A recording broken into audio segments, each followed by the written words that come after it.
Stanley's book, The Next Generation Leader. And it's important for us to just recap. You can check the video out on YouTube, or it's right here on this page. It's on competence. But today we're just going to look at briefly that of courage. Competence is one level of being a leader, but then there's the next level, which is that of courage. Now, we all know David and Goliath's story from the Old Testament. David conquered Goliath by choosing to be courageous in the face of this huge giant, this Philistine giant, among all his peers at that point in time. He was pretty young. He was small in stature. He was a shepherd boy, but yet still he had the courage to stand up against this particular giant. David was courageous. We've got to see that. He wasn't careless though.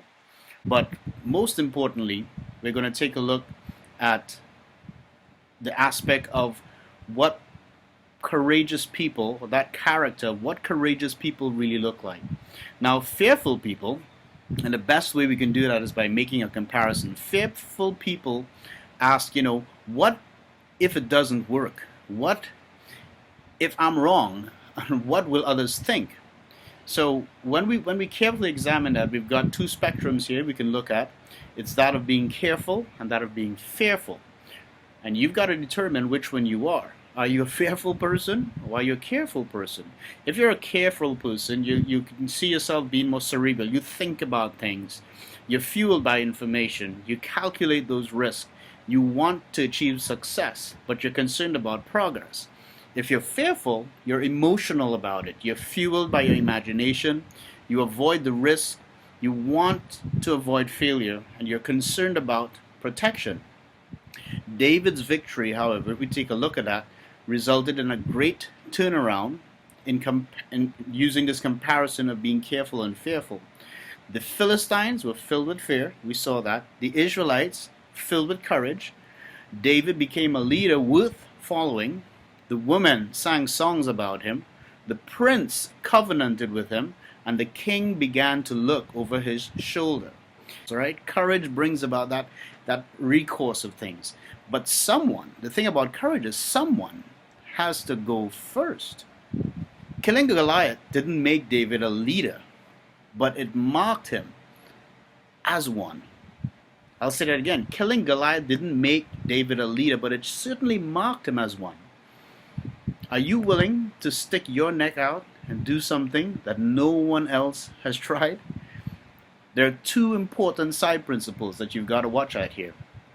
Capital follows courage. That's one. And the what always precedes the how. Capital follows courage, meaning you will never have cash up front to sponsor your courage. Cash comes through after courage has been shown. And the what always precedes the how. If the details are clear beforehand, then there's no need for courage. If you know what it's going to look like, then you don't need to be courageous. There are three expressions here of courage that we want us to look at here. Leadership requires courage to challenge what is for the sake of what could be. The courage to say no, that's one of it. And the courage to face current reality. There are 7 reality seekers here that we've got to take, that I want to share with us here. Thou shalt not pretend. Thou shalt not turn a blind eye. Thou shalt not exaggerate. Thou shalt not shoot the bearer, of bad news. Thou shalt not hide behind the numbers. Thou shalt not ignore constructive criticism. And thou shalt not isolate yourself.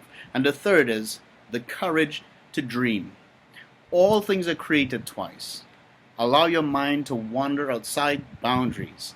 Great leaders are not the ones who are most talented or educated, but the ones who do not bracket or blinker their thinking.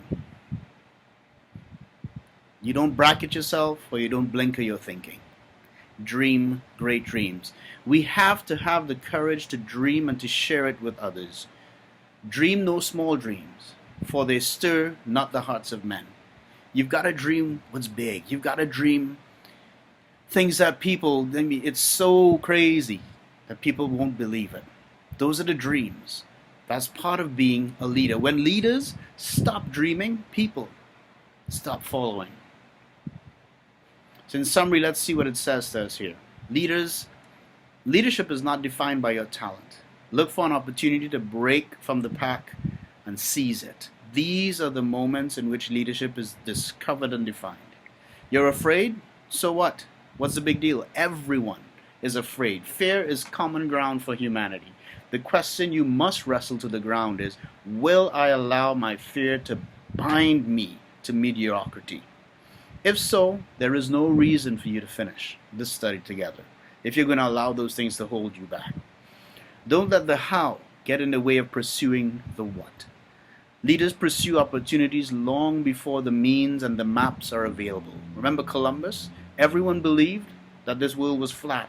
He said, I don't think so. And he ventured out. And what did we discover? The world that we have today, many, many different ways, many cultures. Your industry's unsolved problems are the gateway into the future. Leaders don't hide from the truth. The pain of discovery is the first step on the path to change. If you are going to fear anything, fear not knowing the truth about what's happening around you. In the world of leadership, denial is analogous to receiving the last rites. What can be? What should be? Write it down. Hang it on your wall. Broadcast it. Broadcast it. So, here's your next generation challenge. As a leader, you need to answer this question. What is my greatest fear? How and when does it manifest itself? How do I define failure? More in terms of unsuccessful enterprises or missed opportunities? What keeps me standing on the sidelines of opportunity? Do I have a dream that I have put on the back burner for fear of failure? You need to take a look at these. And I hope these brief principles and this brief time we have really encourage you. Go out and be a courageous leader. Don't let anything stand in your way.